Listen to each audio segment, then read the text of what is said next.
Ако всичко в детската стая е на нивото на детето, е много вероятно да създаваш повече хаос, отколкото самостоятелност.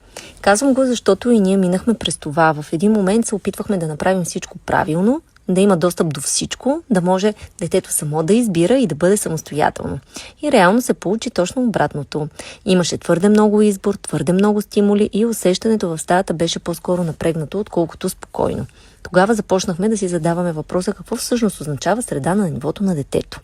И истината е, че това не означава всичко да е достъпно по всяко време. Означава средата да е внимателно подбрана, да има точно тези неща, които детето да може да разбере, използва и върне само, и всичко останало да се въвежда постепенно спрямо възрастта и етапа му.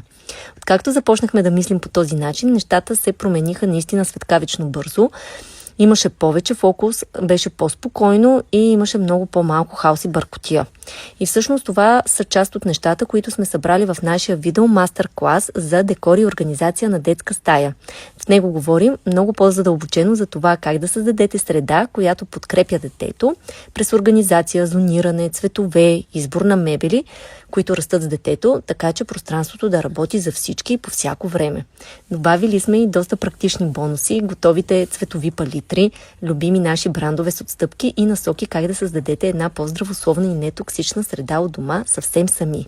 А до 24 април има и един много специален бонус, който е точно за пролета.